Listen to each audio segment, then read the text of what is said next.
Hello everyone, hope you're doing well. Gaijin has released a Deblog for the Hawk 200, which is pretty awesome. This is a new strike aircraft that is coming into the British tech tree at rank 7. It's one of those vehicles that may not have the speed, but definitely will have the weaponry to be able to compete, very similar to stuff like the A10 and the Su-25 that we have around the place. Gaijin has added a bunch of these types of vehicles more recently, and it's nice to see Britain get its own. What's cool about the Hawk is obviously it is well known for being part of the Red Arrows display team. They use the T1A variant, not the Hawk 200, but it's still kind of fun to see. And also the Hawk will come with some unique weapons that we haven't seen before in the game, and also there will be other Hawk jets in the future, which will be really cool to see as well.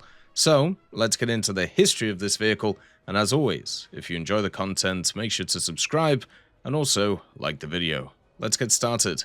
The BAE Hawk was the end result of a requirement to replace the NAT jet trainer with a suitable training platform, as the Jaguar was too complex for student pilots. With the first flight taking place in 1974, the Hawk quickly proved itself a reliable platform, entering RAF service just 2 years later in 1976 as the Hawk T1. It wasn't long before the export potential of the Hawk, not just as a trainer, but also as a multi-role fighter, became clear.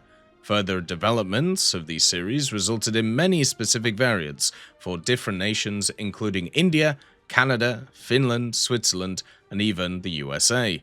Over 18 nations have operated the Hawk, and over 1,000 plus of all the variants combined have been built.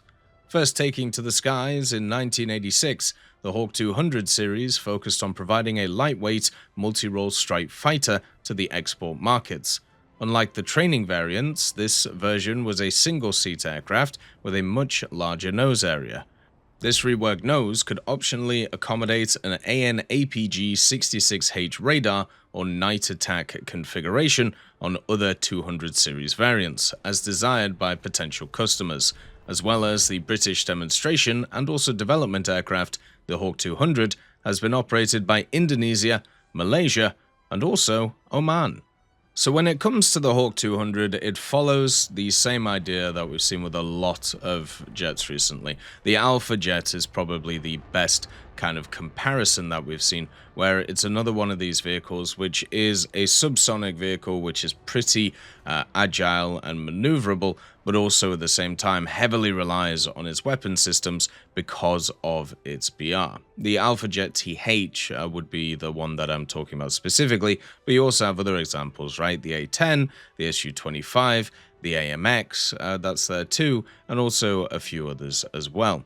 The Hawk 200 will be probably the slowest, if not the second slowest vehicle at its BR. It's also going to be having a ton of weapons on it, which will all be very nice. They're actually giving it access to 4 A9L Sidewinders, so that tells you it's going to be a lot higher in BR than it probably should be, but also it will have countermeasures, which would be really nice as a countermeasure block on the back of its engine. These types of vehicles usually have pretty small heat signatures as well, so getting away from those types of missiles should be fine. And then also it has a good RWR, so it'll be able to see what's coming in. So 4 AIM-9Ls is really nice, and then on top of it, of course, since this is kind of a ground strike version as well, it has access to a ton of different CAS options. It has some 250s, 500s, and 1,000-pound bombs. It also has them in drag variants. You also have the Mavericks, and at the same time, a bunch of rocket pods too. It looks like when it comes to the Mavericks, you can actually take 4 of them.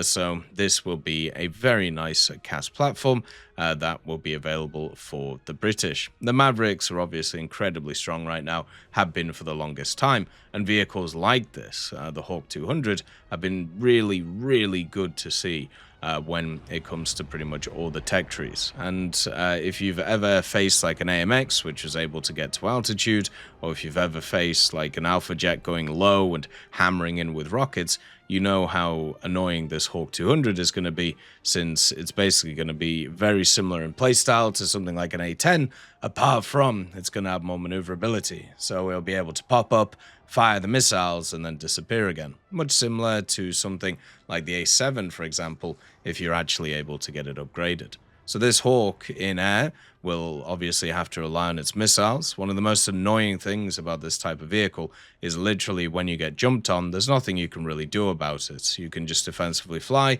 the person can reset because they have way better acceleration than you, and then you have to like turn and go from there, and yeah, hope for the best basically. You are in a position where all you can do is defensively fly. You can never really go on the offense. But with 4 AIM-9Ls, maybe you can catch people out, and also at the same time you can go and kind of dogfight other strike aircraft, and you'll be able to kind of annihilate them, which would be kind of fun.